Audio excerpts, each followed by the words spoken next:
Naisip mo na ba kung ano ang mangyayari sa atin pagkatapos ng kamatayan? Ang kawalan ng katiyakan tungkol sa kung ano ang naghihintay sa atin sa kabilang panig ay maaaring nakakatakot at nakababahala.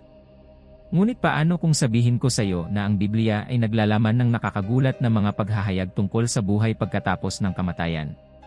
Mga paghahayag na maaaring ganap na magbago sa paraan ng pagtingin mo sa iyong pag-iral at sa iyong walang hanggang hinaharap.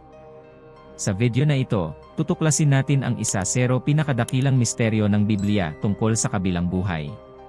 Suriin natin ang mga nakakaintriga na mga sipi na nag-aalok ng mga sulyap sa langit, impyerno, at ng muling pagkabuhay. Matutuklasan mo ang mga katotohanang maaaring magdulot ng kapayapaan, pag-asa, at layunin sa iyong paglalakbay sa buhay na ito at sa hinaharap. Kung ikaw ay isang nakatoong Kristiyano o isang taong naghahanap ng mga sagot, ang video na ito ay para sa iyo. Handa nang baguhin ang iyong pananaw sa mundo? Kaya, kunin ang iyong Biblia, tumira, at samahan mo ako sa hindi kapanipaniwalang paglalakbay na ito sa mga misteryo ng kabilang buhay. Misteryo 1, ang muling pagkabuhay ni Jesus. Ang pagkabuhay na mag-uli ni Hesukristo ay ang pinaka-epekto at pagbabagong pangyayari sa kasaysayan ng sangkatauhan.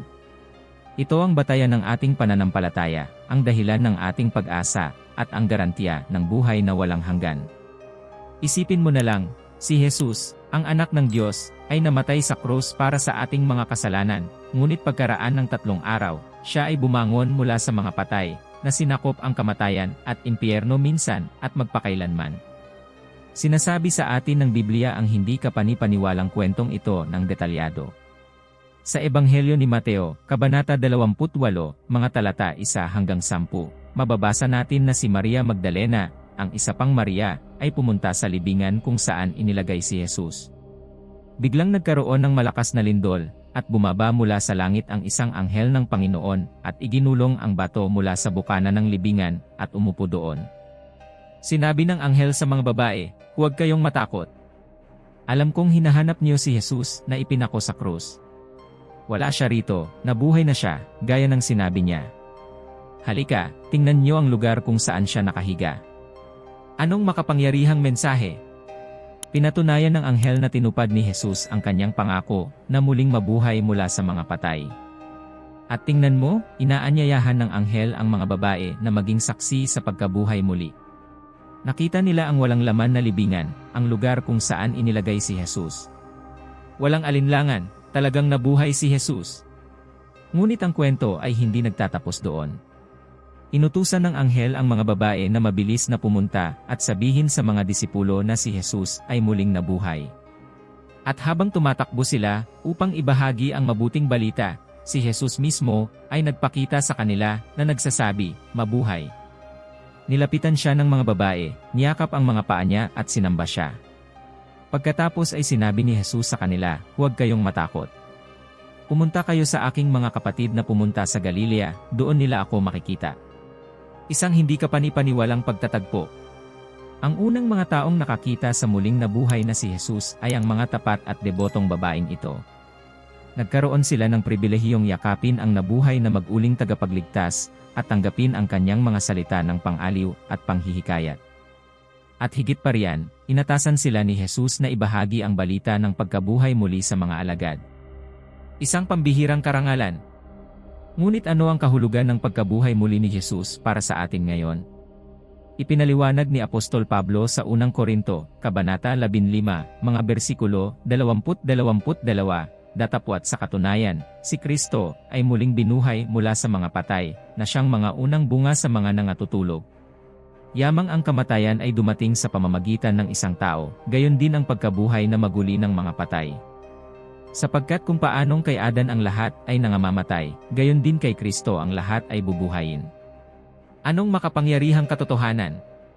Ang muling pagkabuhay ni Jesus ay ang garantiya ng ating sariling muling pagkabuhay. Kung paanong napagtagumpayan ni Kristo ang kamatayan, tayo rin ay magtatagumpay. Dahil siya ay buhay, tayo rin ay mabubuhay ng walang hanggan. Napakagandang pag-asa natin kay Kristo. Ngunit, mga kaibigan, ang muling pagkabuhay ni Jesus ay hindi lamang isang pangako para sa hinaharap. Ito ay may malalim na implikasyon sa ating kasalukuyan. Dahil nabuhay na mag-uli si Kristo, maaari tayong magkaroon ng bago at nabagong buhay. Sinasabi sa atin ni Apostol Pablo sa Roma, Kabanata 6, mga bersikulo 4-5, kaya tayo'y inilibing na kasama niya sa kamatayan sa pamamagitan ng bautismo, upang kung paanong si Kristo ay muling nabuhay sa mga patay sa pamamagitan ng kaluwalhatian ng Ama, mamuhay tayo ng isang bagong buhay kung tayo ay kaisa niya sa kanyang kamatayan, tiyak na tayo ay magiging kaisa niya sa kanyang muling pagkabuhay. Kapag naglagay tayo ng ating pananampalataya kay Jesus, at nabautismuhan, nagiging mga kalahok tayo sa kanyang kamatayan, at muling pagkabuhay. Namatay tayo sa kasalanan, at nabuhay na mag-uli sa isang bagong buhay kay Kristo. Tayo ay binago sa pamamagitan ng kapangyarihan ng muling pagkabuhay, binigyan ng kapangyarihang mamuhay ng matuwid at kalugod-lugod sa harapan ng Diyos. Napakalaking pribilehiyo ito. Kaya, mga mahal ko, sa ating pagninilay-nilay sa misteryo ng muling pagkabuhay ni Jesus, naway mapuspos ng pasasalamat, pag-asa, at kagalakan ang ating mga puso. Naway hawakan natin ng mahigpit ang pangako ng buhay na walang hanggan, at mamuhay araw-araw sa liwanag ng pagbabagong kapangyarihan ng pagkabuhay na mag-uli.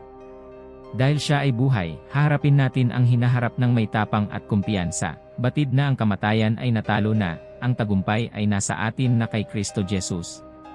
Kaya naman, taglay ang mga pusong pinainit ng katotohanan ng pagkabuhay muli. Tuklasin natin ang isa pang kamangha-manghang misteryo na isinisiwalat sa atin ng Biblia tungkol sa buhay pagkatapos ng kamatayan. Misteryo 2, ang talinghaga ng mayaman at Lazarus. Sa talinghagang ito, sinabi sa atin ni Jesus ang kwento ng dalawang lalaki, isang mayaman na hindi pinangalanan at isang pulubi na nagngangalang Lazarus. Ang mayaman ay namuhay ng marangya, nakasuot ng magagandang damit at nagpipista araw-araw. Samantala, si Lazarus, na puno ng mga sugat, ay nakahiga sa pintuan ng mayaman, na nananabik sa mga mumo na nahulog mula sa kanyang mesa. Napakalaking pagkakaiba ng kayamanan at kahirapan. Tapos may nangyaring nakakagulat. Parehong lalaki ang namamatay. Si Lazarus ay dinala ng mga anghel sa tabi ni Abraham, habang ang taong mayaman ay nasa Hades, sa paghihirap. Ang taong mayaman, sa kanyang paghihirap, ay sumigaw kay Abraham para sa awa na humihiling na ipadala si Lazarus upang maibsan ang kanyang pagdurusa sa pamamagitan lamang ng isang patak ng tubig. Ngunit si Abraham ay tumugon na ang isang malaking bangin ay naitatag sa pagitan nila, at na ito ay hindi posible na tumawid dito. Anong makapangyarihang aral ang itinuturo sa atin ni Jesus dito? Ang talinghaga ng taong mayaman at ni Lazaro ay nagpapakita sa atin na ang ating mga pagpili sa buhay na ito ay may walang hanggang kahihinatnan. Ang mayaman, sa kanyang kawalang interes at pagkamakasarili, ay hindi pinansin ang paghihirap ni Lazarus sa harap mismo ng kanyang pintuan. Nabuhay siya para sa kanyang sarili, nag-iipon ng mga kayamanan at makalupang kasiyahan nang walang pagsasaalang-alang sa mga pangangailangan ng iba. At ano ang naging resulta?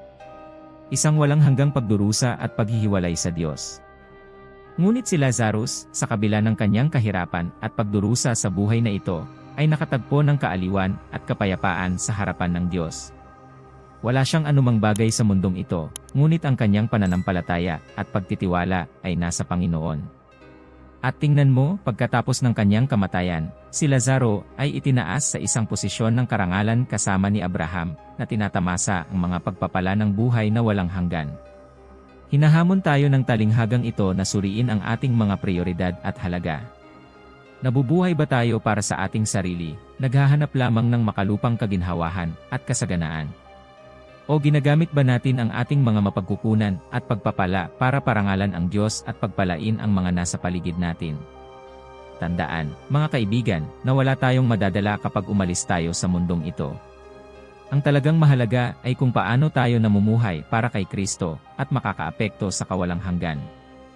Ngunit ang talinghaga ng taong mayaman at ni Lazarus ay nagtuturo sa atin ng higit pa sa kahalagahan ng ating mga pagpili. Nagbibigay din ito sa atin ng isang sulyap sa kung ano ang naghihintay sa atin pagkatapos ng kamatayan.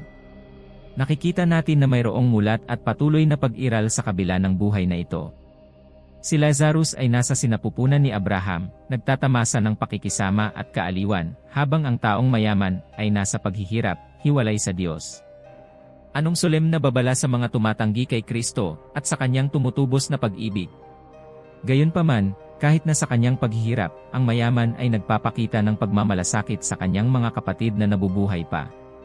Nakiusap siya kay Abraham na ipadala si Lazarus upang bigyan sila ng babala, upang hindi sila mapunta sa iisang lugar ng pagdurusa. Ngunit tumugon si Abraham, nasa kanila si Moises, at ang mga propeta, hayaan silang makinig sa kanila. At idinagdag niya na kahit na may bumangon mula sa mga patay, hindi sila kumbinsido. Anong epekto ng katotohanan? Nasa atin ang salita ng Diyos, ang Biblia, na malinaw na nagpapakita sa atin ng daan tungo sa kaligtasan at buhay na walang hanggan. Hindi natin kailangan ng mga kamangha-manghang palatandaan o himala para maniwala. Ang pananampalataya ay dumarating sa pamamagitan ng pakikinig, at pakikinig sa pamamagitan ng salita ng Diyos. Kung tatanggihan natin ang mensahe ng kasulatan, kahit ang muling pagkabuhay ng mga patay ay hindi tayo makukumbinsi. Kaya nga, mga mahal ko, habang pinag-iisipan natin ang talinghaga ng taong mayaman at ni Lazaro, naway hikayatin natin ang ating sarili na mamuhay ng may karunungan at habag. Naway gamitin natin ang ating mga mapagkukunan at talento para parangalan ang Diyos at paglingkuran ang iba. At naway hawakan natin ng mahigpit ang pag-asa ng buhay na walang hanggan na mayroon tayo kay Kristo Jesus, sa pagkaalam na siya ay akayin tayong ligtas pauwi. Kaya naman, taglay ang mga pusong naantig sa katotohanan ng talinghagang ito, magpatuloy tayo sa paglutas ng isa pang kamangha-manghang misteryo ng Biblia tungkol sa buhay pagkatapos ng kamatayan. Maghanda na mamangha habang tinutuklas natin ang malalim na kahulugan ng pagbabagong anyo ni Jesus. Misteryo 3, ang pagbabagong anyo ni Jesus. Inari, pinag-iisa ang nakaraan, kasalukuyan at hinaharap. Ang presensya ni Moises at Elias sa pagbabagong anyo ay may malalim na kahulugan. Si Moises ay kumakatawan sa kautusan, habang si Elias ay kumakatawan sa mga propeta. Parehong itinuro ang pagdating ng Mesyas, at ngayon ay naroon na sila, na nagpapatotoo na si Jesus nga ang ipinangakong Kristo. Ang kanilang mga pagpapakita ay nagpapatunay din sa katotohanan ng kabilang buhay, na nagpapakita na mayroong isang tuloy-tuloy, mulat na pag-iral sa kabila ng makalupang buhay na ito. Si Pedro, na namangha sa nakita, ay bumulalas, "Panginoon, mabuti na nandito tayo. Kung ibig mo, magtatayo ako rito ng 3 tolda, isa para sa iyo, isa para kay Moises, at isa para kay Elias." Nais niyang makuha at patagalin ang sandaling ito ng kaluwalhatian. Ngunit biglang isang maningning na ulap ang lumilim sa kanila, at isang tinig mula sa langit ang nagsabi, "Ito ang sinisinta kong anak, na lubos kong kinalulugdan, makinig ka sa kanya." Anong makapangyarihang patotoo mula sa Ama, na nagpapatunay sa pagkakakilanlan at otoridad ni Jesus? Nahaharap sa pagpapakitang ito ng banal na presensya, ang mga disipulo ay nagpatira pa sa lupa, na nadaig ng matinding takot. Ngunit si Jesus, na puno ng habag, ay lumapit sa kanila, hinipo sila at sinabi, "Tumayo kayo. Huwag kayong matakot." Anong nakaaaliw na mga salita mula sa ating tagapagligtas, na laging nariyan para pasiglahin tayo at palakasin ang loob natin. Ang pagbabagong anyo ni Jesus ay nagtuturo sa atin ng mahahalagang aral tungkol sa buhay pagkatapos ng kamatayan.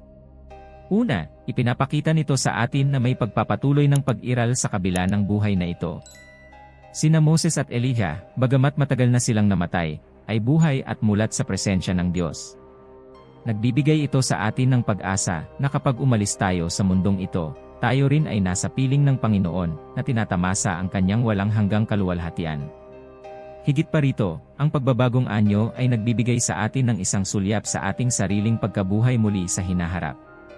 Kung paanong si Jesus ay nagbagong anyo na inihayag ang kanyang banal na kaluwalhatian, tayo rin ay magbabago sa pagbabalik ni Kristo. Sinabi sa atin ni Apostol Pablo sa unang Korinto, Kabanata 15, mga talatang 51 hanggang 52, narito, "Sinasabi ko sa inyo ang isang hiwaga, hindi tayong lahat ay matutulog, ngunit tayong lahat ay babaguhin, sa isang sandali, sa isang kisap mata. Nang isang mata, sa tunog ng huling trompeta, ay tutunog, ang mga patay ay bubuhayin walang kasiraan, at tayo ay magbabago." Napakalaking pag-asa natin kay Kristo. Ngunit ang pagbabagong anyo ay nagpapaalala rin sa atin ng kahalagahan ng pakikinig kay Jesus. Nang magsalita ang tinig mula sa langit, iniutos ng Diyos Ama, makinig ka sa Kanya. Si Jesus ang pinakamataas na kapahayagan ng Diyos, ang katuparan ng kautusan, at ng mga propeta. Siya ang daan, ang katotohanan at ang buhay. Sa pamamagitan lamang niya tayo magkakaroon ng daan sa Ama at magmana ng buhay na walang hanggan. Naway tayo, tulad ng mga disipulo, ay itaas ang ating mga mata at pagnilayan si Jesus, nakikinig sa kanyang mga salita ng buhay. Kaya, mga minamahal, sa ating pagninilay-nilay sa misteryo ng pagbabagong anyo, naway mapuspos ng pag-asa at pag-asa ang ating mga puso. Naway panghawakan natin ang pangako na, kung paanong si Moises at Eliha ay nabubuhay sa harapan ng Diyos, tayo rin ay mabubuhay magpakailanman kasama ng Panginoon. At mangako tayo sa tapat na pagsunod kay Jesus, pakikinig sa kanyang tinig, at pagpapahintulot sa kanya na baguhin tayo sa kanyang larawan at wangis.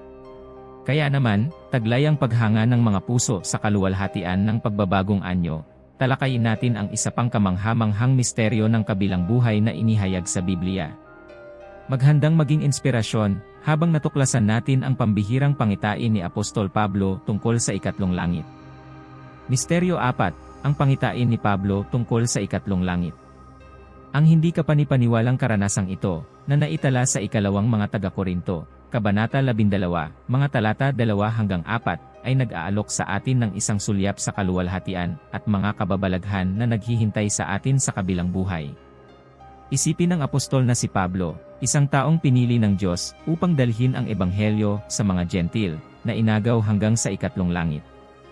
Siya mismo ay hindi alam kung nangyari ito sa kanyang katawan o sa labas nito, ngunit isang bagay ang tiyak, ito ay isang karanasang napakadakila kung kaya't inilalarawan niya ito bilang mga salitang hindi maipahayag, na hindi naaayon sa batas na sabihin ng tao.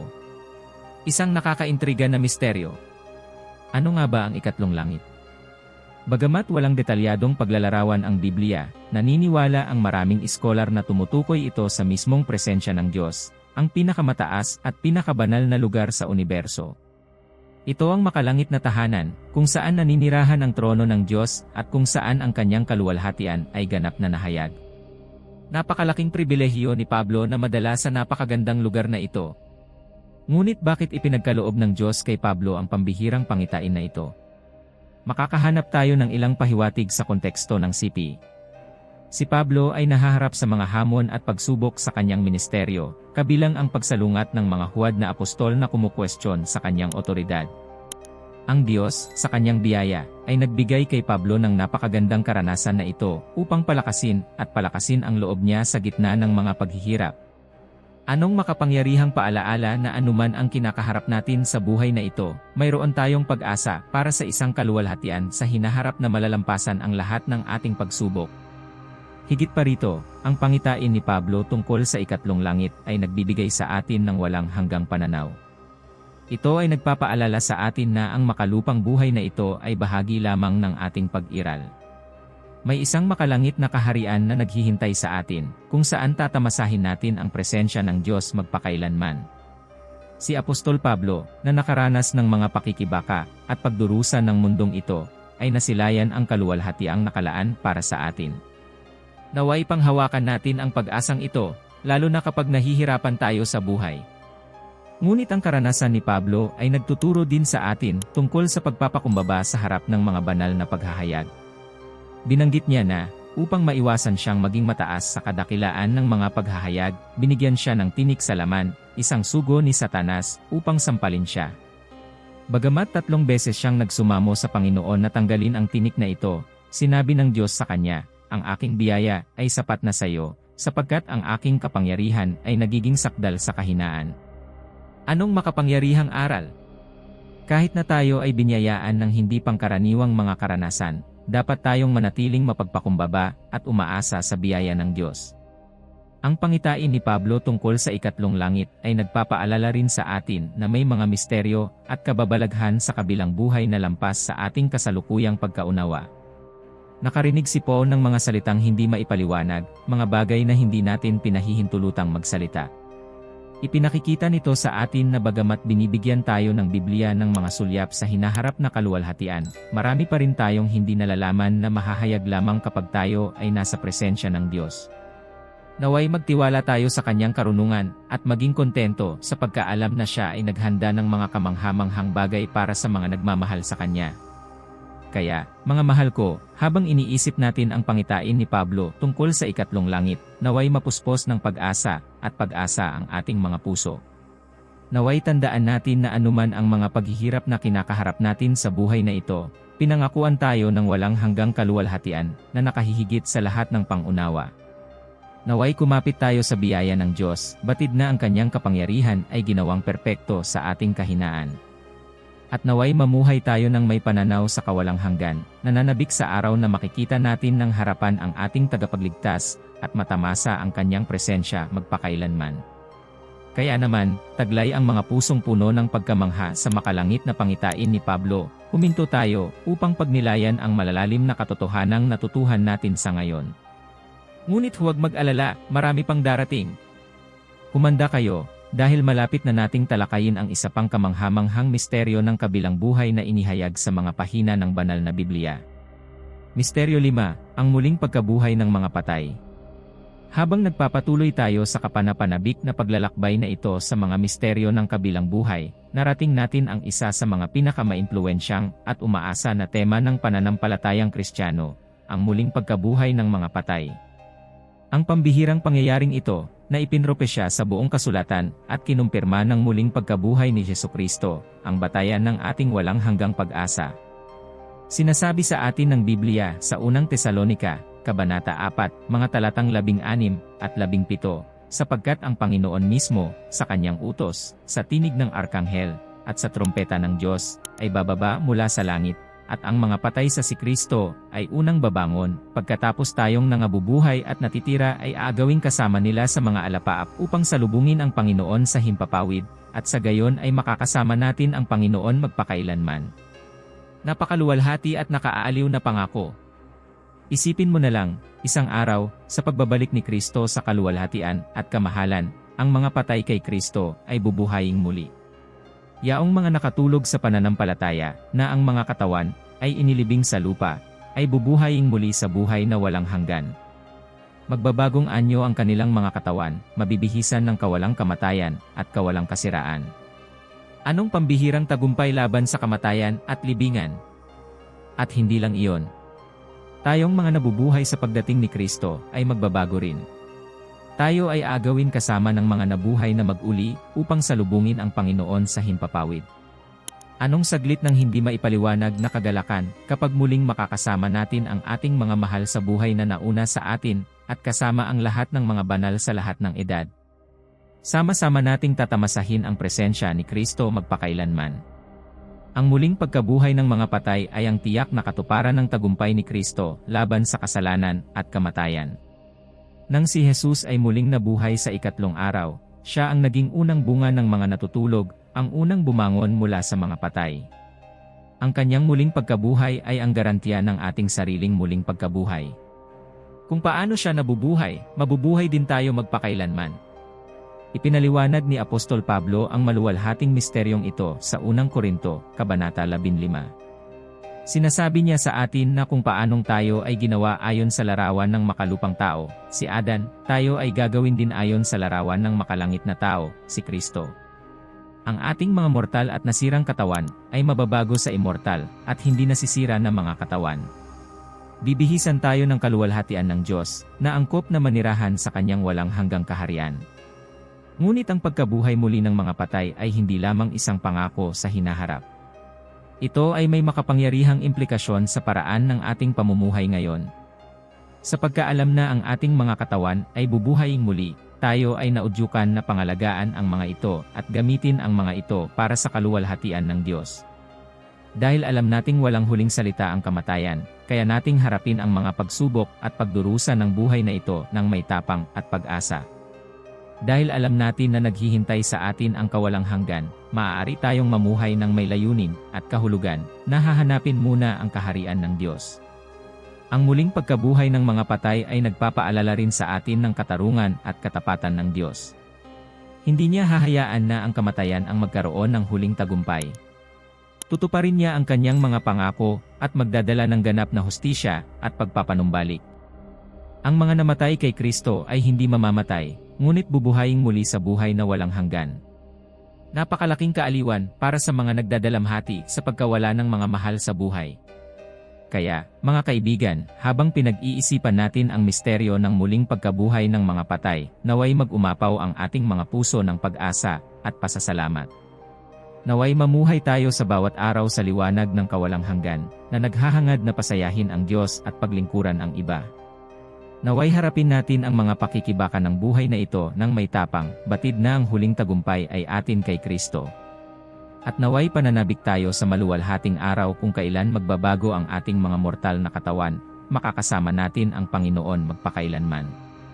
Dahil sa kahangahangang pag-asa na ito, magpatuloy tayo upang tuklasin ang isa pang kamanghamanghang misteryo ng kabilang buhay, ang maluwalhating pangitain ng bagong Jerusalem. Maghanda na mamangha sa mga kayamanan na inihanda ng Diyos para sa mga nagmamahal sa Kanya. Misteryo 6, ang bagong Jerusalem. Habang sinusuri pa natin ang mga misteryo ng kabilang buhay na inihayag sa Biblia, narating natin ang isa sa pinakamaganda at nakakabighaning mga pangitain na nakatala sa banal na kasulatan, ang bagong Jerusalem. Ang makalangit na lungsod na ito, na inilarawan sa napakagandang detalye sa aklat ng Apokalipsis, ay ang walang hanggang tahanan na inihanda ng Diyos para sa kanyang minamahal na mga anak. Si Apostol Juan, sa kanyang makahulang pangitain, ay nagbibigay sa atin ng isang nakasisilaw na sulyap sa bagong Jerusalem sa Pahayag, Kabanata 21.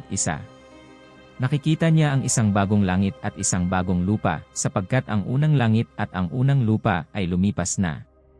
At pagkatapos, nasaksihan niya ang banal na lungsod na bumababa mula sa langit mula sa Diyos, maganda tulad ng isang nobya na pinalamutyan para sa kanyang asawa. Anong kahangahangang larawan ng kaluwalhatian at karilagan na naghihintay sa atin? Ang bagong Jerusalem ay inilarawan bilang isang nagniningning na lungsod na nagniningning sa kaluwalhatian ng Diyos. Ang mga pintuan nito ay gawa sa mga perlas, at ang mga lansangan nito ay purong ginto na malinaw na parang kristal. Ang lungsod ay iluminado ng mismong presensya ng Diyos na ginagawang hindi na kailangan ang sikat ng araw o liwanag ng buwan. Napakagandang lugar kung saan ang walang hanggang liwanag ng Diyos ay nag-aalis ng lahat ng kadiliman at pinupuno ang lahat ng kanyang maluwalhating ningning. Ngunit ang pisikal na kagandahan ng bagong Jerusalem ay salamin lamang ng mas kahangahangang espiritual na katotohanan. Sa lungsod na ito, ang Diyos mismo ay mananahan kasama ng kanyang mga tao. Papahirin niya ang bawat luha sa kanilang mga mata, at wala ng kamatayan, o pagdadalamhati, o paghiyaw, o kirot, sapagkat ang mga dating bagay ay lumipas na. Anong pambihirang pangako ng kaaliwan, pagpapagaling, at walang hanggang pagpapanumbalik? Sa bagong Jerusalem, magkakaroon tayo ng perpekto, at walang patid na pakikipag-ugnayan sa ating lumikha. Makikita natin ang kanyang mukha, at ang kanyang pangalan, ay makikita sa ating mga noo. Tayo ay mabubuhay sa kanyang presensya, tinatamasa ang kanyang pagmamahal, kapayapaan, at kagalakan magpakailanman. Isang napakalaking pribilehiyo ang naghihintay sa atin, na makapiling ang ating mapagmahal na Diyos magpakailanman. Higit pa rito, ang bagong Jerusalem ay magiging isang lugar ng pagkakaisa at pagkakaisa.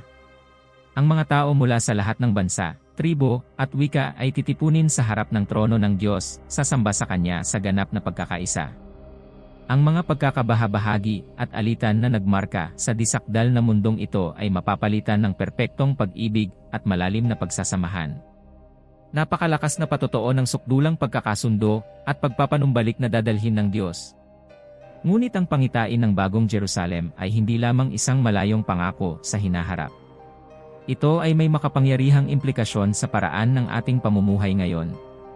Dahil alam natin na ang ating pagkamamamayan ay nasa langit, at ang isang walang hanggang lungsod ay naghihintay sa atin, tinawag tayong mamuhay bilang mga peregrino at dayuhan sa mundong ito. Dapat nating ituon ang ating mga mata sa mga bagay sa itaas, na hanapin muna ang kaharian ng Diyos at ang kanyang katuwiran. Higit pa rito, ang pangitain ng bagong Jerusalem ay nagbibigay inspirasyon sa atin na magtrabaho para sa pagkakasundo at pagkakaisa sa simbahan at sa mundo. Kung nais nating mamuhay ng may perpektong pagkakasundo sa mga tao ng lahat ng bansa, dapat tayong magsikap na malampasan ang mga hadlang at pagkakabahabahagi na naghihiwalay sa atin ngayon. Dapat nating mahalin ang ating kapwa, patawarin ang ating mga kaaway, at hanapin ang kapayapaan na sumasalamin sa pag-ibig at biyaya ng Diyos. Kaya, aking mga kaibigan, habang nakikita natin ang kaluwalhatian ng bagong Jerusalem, naway mapuspos ng pag-asa at pananabik ang ating mga puso sa ating walang hanggang tahanan. Naway mamuhay tayo sa liwanag ng pangakong ito, na naghahangad ng kabanalan, pagkakaisa, at pag-ibig. Naway ang ating buhay ay maging refleksyon ng kagandahan at biyaya ng makalangit na lungsod, na umaakit sa iba sa pag-asa na mayroon tayo kay Kristo. Kaya naman, habang nakatutok ang ating mga mata sa kaluwalhatiang naghihintay sa atin, magpatuloy tayo upang tuklasin ang isa pang napakahalagang misteryo ng kabilang buhay, ang huling paghuhukom. Misteryo 7, ang huling paghuhukom. Ang mahalagang pangyayaring ito, na inilarawan ng detalyado sa aklat ng Apokalipsis, ay isang makapangyarihang paalala na ang ating mga pagpili at pagkilos sa buhay na ito ay may walang hanggang kahihinatnan. Si Apostol Juan, sa kanyang makahulang pangitain, ay nagbibigay sa atin ng isang nakamamanghang sulyap sa huling paghatol sa Apokalipsis, Kabanata 20, mga talata 11 hanggang 15. Nakikita niya ang isang malaking puting trono at ang isa na nakaupo dito. Sa harap ng tronong ito, ang mga patay, malalaki at maliliit, ay humaharap upang hatulan ayon sa kanilang mga gawa na nakatala sa mga aklat na binuksan. Napaka-epekto at nakasisiwalat na eksena. Ang huling paghatol ay ang sandali kung kailan magbibigay ng pananagutan ang lahat sa harap ng Diyos. Walang sino man ang exempted sa mahalagang kaganapang ito. Mayaman at mahirap, makapangyarihan at mapagpakumbaba, lahat ay haharap sa trono ng Diyos upang hatulan ng may katarungan at katarungan. Anong laking paalaala na, sa wakas, sa harap ng Diyos tayo dapat magbigay ng isang account. Ngunit ano nga ba ang hahatulan sa solemneng araw na ito? Nilinaw ng Biblia na hahatulan tayo ayon sa ating mga gawa, iyon ay, ang ating mga kilos, salita, at maging ang ating mga iniisip. Bawat kilos ng kabaitan, bawat salita ng paghihikayat, bawat kilos ng pagmamahal, lahat ay isa sa alang-alang. Sa kabilang banda, ang bawat kasalanan, bawat makasariling gawa, bawat masamang salita, ay malalantad din sa liwanag ng banal na hustisya. Ngunit mayroong isang mas mahalagang katotohanan na kailangan nating maunawaan tungkol sa huling paghatol. Ang determinadong salik ay hindi ang dami ng mabubuting gawa na ating ginagawa, kundi ang ating kaugnayan kay Jesucristo.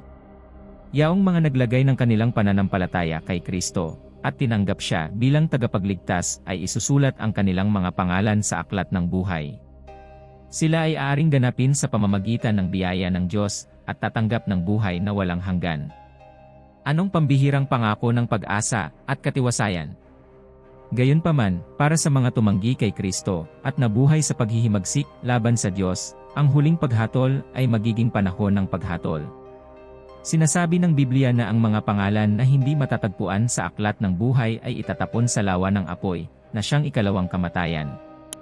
Anong laking babala tungkol sa kahalagahan ng pagsisisi at pagbaling kay Kristo habang may panahon pa.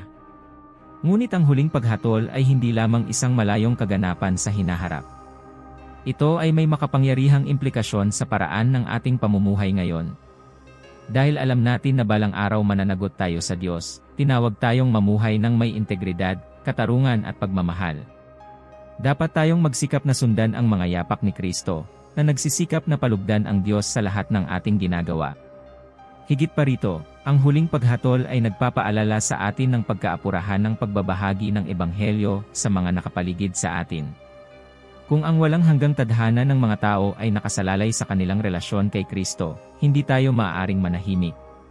Dapat nating ipahayag ang mabuting balita ng kaligtasan, na nag-aanyaya sa iba na magsisi at manampalataya sa Panginoong Jesus. Mga minamahal, habang pinag-iisipan natin ang kataimtiman ng huling paghatol, naway mapuno ang ating mga puso ng banal na takot at panibagong pagnanasa para sa katarungan. Naway mamuhay tayo sa bawat araw na may kamalayan na ang ating mga pagpili ay may walang hanggang kahihinatnan. Naway hanapin natin ang kabanalan, integridad at pagmamahal, batid na tayo ay mananagot sa harap ng trono ng Diyos. Kaya, habang nasa isip ang kabigatan ng huling paghatol, magpatuloy tayo sa pagtuklas ng isa pang kamangha-manghang misteryo ng kabilang buhay, ang malalim na kahulugan ng puno ng buhay. Misteryo 8, ang puno ng buhay. Dumating tayo sa isang kaakit-akit at makabuluhang simbolo, ang puno ng buhay. Binanggit kapwa sa aklat ng Genesis at aklat ng Pahayag, Ang pambihirang punong ito ay may dalang pangako ng buhay na walang hanggan at walang kapantay na mga pagpapalang espiritual. Sa Hardin ng Eden, di nagtagal pagkatapos ng paglikha, nakita natin ang unang pagbanggit sa punong kahoy ng buhay. Sinasabi sa atin ng Genesis, 2 kabanata, bersikulo 9, na pinatubo ng Panginoong Diyos sa lupa ang bawat punong kahoy na kaaya-aya sa paningin at mabuting kainin, at gayon din ang punong kahoy ng buhay sa gitna ng halamanan. Napakagandang larawan ng mapagbigay na paglalaan ng Diyos para sa kanyang mga nilalang. Ang puno ng buhay sa Eden ay isang simbolo ng buhay na walang hanggan at perpektong pakikipag-isa sa Diyos. Hanggat nananatiling masunurin sina Adan at Eva sa Diyos, mayroon silang malayang pag-akses sa punong ito at nasiyahan sa isang buo at masaganang buhay sa piling ng lumikha. Napakalaking pribilehiyo na magkaroon ng direktang pag-akses sa pinagmumulan ng buhay. Gayunpaman, pagkatapos ng pagkahulog ng sangkatauhan sa kasalanan, ang pag-akses sa puno ng buhay ay hinadlangan. Sinasabi sa atin ng Genesis, Kabanata 3, talatang 24, na pinalayas ng Diyos ang tao, at inilagay ang mga kerubin, at isang nagniningas na tabak sa silangan ng halamanan ng Eden, na nagbabantay sa daan patungo sa punong kahoy ng buhay. Napakalungkot na bunga ng pagsuway at paghihimagsik laban sa Diyos. Ngunit ang kwento ay hindi nagtatapos doon. Sa dulo ng Biblia, sa aklat ng Apokalipsis, muling lumitaw ang puno ng buhay sa maluwalhating anyo. Sa Apokalipsis, Kabanata 22, 2 bersikulo, si Apostol Juan ay may pangitain tungkol sa bagong Jerusalem at nakita niya ang ilog ng tubig ng buhay, malinaw na gaya ng kristal, na umaagos mula sa trono ng Diyos at ng Kordero. Sa gitna sa parisukat nito, at sa magkabilang panig ng ilog ay ang puno ng buhay, na namumunga ng 12 bunga, na namumunga sa buwan-buwan, at ang mga dahon ng puno ay para sa pagpapagaling ng mga tao. Napakagandang larawan ng huling pagpapanumbalik at walang hanggang pagpapala. Sa bagong Jerusalem, ang punong kahoy ng buhay ay muling makukuha ng mga pag-aari ng Diyos. Ang sagana at sari-saring bunga nito ay kumakatawan sa kapunuan ng buhay na walang hanggan at ng mga espiritual na kayamanan na matatamasa natin sa presensya ng Diyos. Napakagandang pangako ng walang katapusang kasiyahan at kagalakan. Higit pa rito, ang mga dahon ng puno ng buhay ay magiging para sa pagpapagaling ng mga bansa. Ito ay nagpapaalala sa atin na sa kawalang hanggan, lahat ng sugat ay gagaling, lahat ng luha ay papawiin, at lahat ng sakit ay mapapalitan ng saya. Isasauli ng Diyos ang lahat ng bagay at bibigyan tayo ng buhay na sagana, gaya ng lagi niyang nilayon. Ngunit ang puno ng buhay ay hindi lamang isang simbolo sa hinaharap. Mayroon din itong malalim na kahulugan para sa ating kasalukuyang espiritual na paglalakbay. Kay Jesucristo, mayroon tayong daan sa buhay na walang hanggan at sa presensya ng Diyos. Siya ang tunay na puno ng ubas, Juan 15:1, at habang tayo ay nananatili sa Kanya, tayo ay namumunga na nagtatagal. Anong pambihirang pribilehiyo ang mayroon tayo na maging konektado sa pinagmumulan ng buhay? Mga minamahal, habang pinag-iisipan natin ang misteryo ng puno ng buhay, naway mapuspos ng pag-asa at pasasalamat ang ating mga puso. Naway panghawakan natin ang pangako ng buhay na walang hanggan at mga pagpapala na hindi maipaliwanag sa piling ng Diyos. Naway mabuhay tayo sa bawat araw na konektado kay Kristo, ang tunay na pinagmumulan ng buhay, na nagbubunga ng mga bunga na lumuluwalhati sa Diyos at nagpapala sa mga nakapaligid sa atin. Kaya naman, sa pangitain ng puno ng buhay na nagbibigay inspirasyon sa atin, magpatuloy tayo upang tuklasin ang isa pang kamangha-manghang aspeto ng buhay pagkatapos ng kamatayan, ang mga makalangit na mansyon na naghihintay sa atin. Misteryo Siyam, ang mga celestial mansion. Sa mas malalim na paghuhukay natin sa mga misteryo ng kabilang buhay, naharap tayo sa isang pambihirang pangako na ginawa ng ating Panginoong Hesukristo, ang pagkakaroon ng mga makalangit na mansyon na inihanda para sa atin. Ang pangakong ito, na nakatala sa Ebanghelyo ni Juan, ay pumupuno sa ating mga puso ng pag-asa at pag-asa hinggil sa mga kababalaghan na naghihintay sa atin sa kawalang hanggan. Sa 14 na kabanata ng Juan, talata 2 at 3, inaliw ni Jesus ang kanyang mga disipulo sa mga salitang ito, "Sa bahay ng aking Ama ay maraming tahanan. Kung hindi gayon, sasabihin ko sana sa inyo." Anong pambihirang pangako ng isang walang hanggang tahanan, kasama ang ating tagapagligtas? Ang mga makalangit na mansyon na binanggit ni Jesus ay hindi lamang tumutukoy sa isang pisikal na lugar, ngunit sa isang mas malalim na espiritual na katotohanan. Kinakatawan nila ang ating walang hanggang tahanan sa piling ng Diyos, kung saan matatamasa natin ang perpekto, walang patid na pakikipag-isa sa Kanya. Napakagandang pag-asa ng matalik na pagkakaibigan at walang katapusang kagalakan. Nang magsalita si Jesus tungkol sa paghahanda ng isang lugar para sa atin, binibigyan niya tayo ng isang nakaaliw na katiyakan na ang ating pagdating sa langit ay hindi isang aksidente o hindi nakatakdang pangyayari. Ang bawat detalye ng ating walang hanggang tahanan ay maingat na pinaplano at inihanda ng anak ng Diyos mismo. Gumagawa siya ng isang perpektong lugar na iniayon sa ating pinakamalalim na pangangailangan at hangarin. Napakalaking patunay ng pagmamahal at pag-aalaga sa atin ng ating tagapagligtas. Higit pa rito, ipinangako ni Jesus na babalik at tatanggapin tayo sa Kanyang sarili. Ang pangakong ito ay nagpapaalala sa atin na ang buhay na walang hanggan ay hindi lamang isang lugar, kundi isang tao, si Jesucristo. Ang ibig sabihin ng pagiging nasa langit ay nasa piling ng ating tagapagligtas, tinatamasa ang Kanyang pagmamahal, Kanyang kagalakan, at Kanyang kapayapaan magpakailanman. Isang napakalaking pribilehiyo ang naghihintay sa atin. Ang mga mansyon sa langit ay sumasagisag din sa hindi maipahayag na pagiging perpekto at kagandahan ng langit. Binibigyan nila tayo ng isang sulyap sa kadakilaan at karilagan na makakatagpo natin kapag tayo ay nasa harapan na ng Diyos.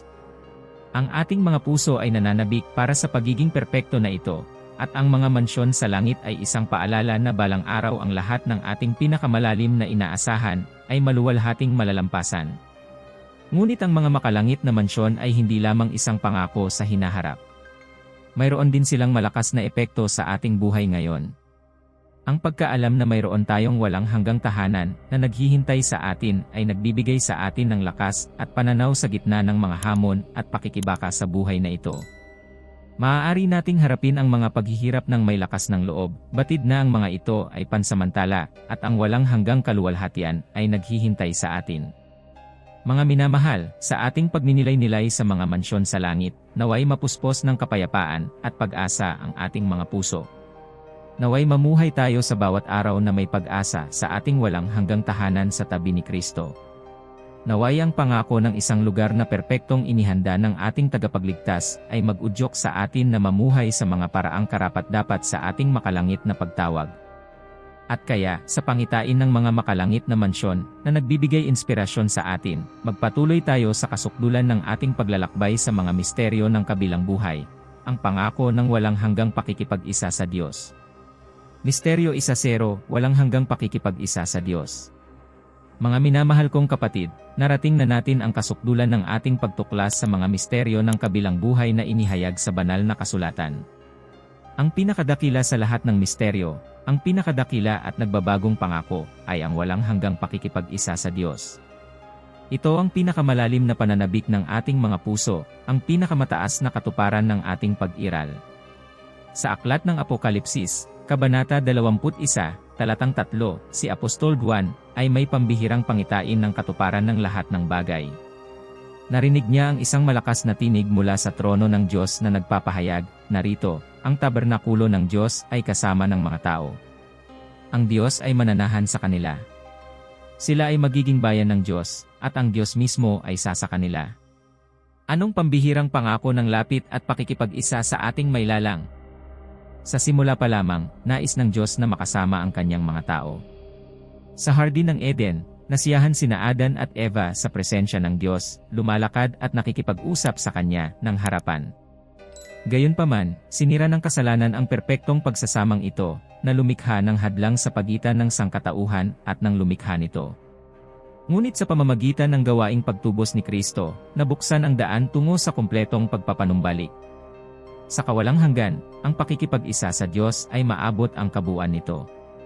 Tayo ay mapupunta sa tuwiran at walang patid na presensya ng isa na lumikha sa atin at umibig sa atin mula pa bago ang pagkakatatag ng mundo. Pagmamasdan natin ang kanyang mukha, namamangha sa kanyang kagandahan at kadakilaan.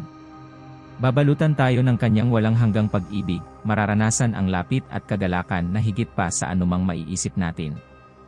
Ang walang hanggang pakikipag-isa sa Diyos ay hindi lamang isang individual na karanasan, kundi isang realidad na ibinahagi sa lahat ng tinubos.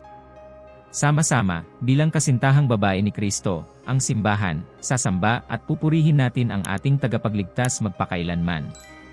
Nagkakaisa sa isang katawan, mabubuhay tayo sa perpektong pagkakaisa at pagmamahalan na sumasalamin sa pagkakaisa at pagkakaiba-iba ng Trinidad. Ang pagbabagong ito ng pakikipag-ugnayan sa Diyos at sa isa't isa ay magreresulta sa hindi may larawang kagalakan at kapayapaang higit sa lahat ng pangunawa. Wala nang luha, wala nang sakit, wala nang pagdurusa. Lahat ng sugat ay gagaling, lahat ng tanong ay sasagutin, at lahat ng pinakamalalim na pananabik ng ating mga puso ay lubusang masisiyahan sa Diyos. Ngunit ang walang hanggang pakikipag-isa sa Diyos ay hindi lamang isang pangako sa hinaharap. Nagsisimula ito dito at ngayon, sa pamamagitan ng ating pang-araw-araw na paglalakad kasama si Kristo. Habang lumalapit tayo sa Kanya sa pamamagitan ng panalangin, pagbabasa ng salita, at pakikisama sa ibang mga mananampalataya, mas nararanasan natin ang isang sulyap sa walang hanggang matalik na yon. At binabago tayo nito araw-araw, na ginagawa tayong higit na katulad ni Kristo. Mga minamahal, habang pinag-iisipan natin ang dakilang misteryo ng walang hanggang pakikipag-isa sa Diyos, naway mag-alab ang ating mga puso ng pagmamahal, pananabik sa Kanyang presensya. Naway mamuhay tayo sa bawat araw na may pananaw sa kawalang hanggan, na naghahangad na palugdan ang Diyos sa lahat ng ating ginagawa at sinasabi. At nawa ang pangako ng perpekto, at walang katapusang pagsasama-samang ito ay magpatibay at magpasigla sa atin, anuman ang mga hamon na ating kinakaharap sa buhay na ito. Sa pag-abot natin sa dulo ng paglalakbay na ito sa pamamagitan ng mga misteryo ng kabilang buhay, naway ang ating buhay ay mamarkahan ng hindi natitinag na pag-asa. Nawa ang katiyakan ng pag-ibig ng Diyos at buhay na walang hanggan na iniaalok niya sa atin kay Kristo, ay punuin tayo ng kapayapaan, kagalakan at layunin. At naway ibahagi natin ang pag-asang ito sa lahat ng nakapaligid sa atin, upang malaman din nila ang napakagandang pangako ng walang hanggang pakikipag-isa sa ating lumikha. Minamahal, nais kong anyayahan kang pagnilayan ang lahat ng natutunan natin sa paglalakbay na ito. Ibahagi sa mga komento kung alin sa mga misteryong ito ang higit na nakaapekto sa iyong pananaw sa buhay pagkatapos ng kamatayan at bakit. Patatagin natin ang isa't isa, pasiglahin ang isa't isa sa maluwalhating pag-asa na mayroon tayo kay Kristo Jesus. Mga minamahal kong kaibigan, narating na natin ang dulo ng hindi kapanipaniwalang paglalakbay na ito sa pamamagitan ng mga misteryo ng kabilang buhay na inihayag sa banal na Biblia. Sama-sama, tinutuklasan natin ang malalim, nagbabagong mga katotohanan na pumupuno sa atin ng pag-asa, kagalakan, at layunin. Natuklasan natin na ang muling pagkabuhay ni Jesus ay ang hindi matitinag na pundasyon ng ating pananampalataya, na ginagarantiyahan sa atin ang tagumpay laban sa kamatayan, at ang pangako ng ating sariling muling pagkabuhay. Sa pamamagitan ng talinghaga ng mayamang tao, at ni Lazarus, nalaman natin ang tungkol sa katotohanan ng langit at impyerno, at ang kahalagahan ng pamumuhay ng may karunungan at habag. Namangha tayo sa kaluwalhatian ng pagbabagong anyo ni Jesus, na nagbibigay sa atin ng isang sulyap sa banal na kamahalan at buhay na walang hanggan na naghihintay sa atin. Pinasigla tayo ng pangitain ni Pablo tungkol sa ikatlong langit, na nagpapaalala sa atin ng hindi maipaliwanag na mga kaluwalhatian na lampas sa ating kasalukuyang pangunawa. Pinag-iisipan natin ang pangako ng pagkabuhay na mag-uli ng mga patay, kapag ang ating mga mortal na katawan ay mababago tungo sa maluwalhati at immortal na mga katawan. Nasusulyapan natin ang kaningningan ng bagong Jerusalem, ang ating walang hanggang tahanan sa presensya ng Diyos, kung saan lahat ng luha ay papawin. Hinamon tayo ng solemnidad ng huling paghatol, na kinikilala ang kahalagahan ng pamumuhay ng may integridad at pangako kay Kristo. Nakatagpo tayo ng pag-asa at kagalingan sa puno ng buhay, isang simbolo ng kumpletong pagpapanumbalik na dadalhin ng Diyos. Nagagalak tayo sa pangako ng mga makalangit na mansyon na inihahanda ni Jesus para sa atin, na inaasahan ang kagalakan na nasa Kanyang presensya magpakailanman. At, higit sa lahat, nabihag tayo ng dakilang pangako ng walang hanggang pakikipag-isa sa Diyos, ang pinakamalalim na pananabik ng ating mga puso. Ngayon, aking mga minamahal, nais kong gumawa ng isang espesyal na apela sa bawat isa sa inyo. Kung ang mga misteryong ito ay umantig sa iyong puso at nagpalakas ng iyong pag-asa, hinihiling ko sa iyo na ibahagi ang video na ito sa iyong mga kaibigan, pamilya at mga kakilala. Napakaraming tao ang nananabik para sa mga katotohanang ito na nagbabago, naghahanap ng aliw, direksyon, at layunin sa kanilang buhay. Isipin ang magiging epekto kung ibabahagi ng bawat isa sa atin ang mensaheng ito ng pag-asa sa hindi bababa sa 5 tao. Ilang buhay ang mababago, ilang puso ang maaaring gumaling, ilang kaluluwa ang maliligtas sa pamamagitan ng kapangyarihan ng banal na espiritu na gumagawa sa pamamagitan ng mga walang hanggang katotohanang ito. Kaya, mga mahal ko, maging mga ambasador ng pag-asa. Ibahagi ang video na ito sa social media, ipadala ang link sa iyong mga contact, pag-usapan ang mga katotohanang ito sa mga mahal mo. Ipalaganap natin ang liwanag ng pag-asa sa mundong lubhang nangangailangan nito. At gusto ko ring anyayahan ka na makisali sa mga komento sa ibaba. Ibahagi sa amin, alin sa mga misteryong ito ang higit na nakaapekto sa iyong buhay? Paano binago ng pag-asa sa buhay na walang hanggan ang iyong pananaw? Ano ang mga tanong mo patungkol sa kabilang buhay? Mag-usap tayo, matuto ng sama-sama at patatagin ang isa't isa sa pananampalataya. Tandaan, aking mga kaibigan, ang ating pag-asa ay hindi sa kawalang katiyakan ng mundong ito, kundi sa matatag na katapatan ng ating Diyos. Mahal na mahal niya tayo kaya ipinadala niya ang kanyang bugtong na anak para bigyan tayo ng buhay na walang hanggan. Kumapit tayo sa pag-asang ito ng buong lakas, na namumuhay araw-araw sa liwanag ng kawalang hanggan. Naway punuin kayo ng Diyos ng pag-asa ng buong kagalakan at kapayapaan sa pananampalataya, upang, sa pamamagitan ng kapangyarihan ng banal na espiritu, ay mag-umapaw kayo ng pag-asa. Naway pagpalain ka niya at ingatan ka hanggang sa araw na tayong lahat ay matipon sa kanyang piling, tinatamasa ang perpekto at walang hanggang pakikipag-isa sa ating lumikha. Amen.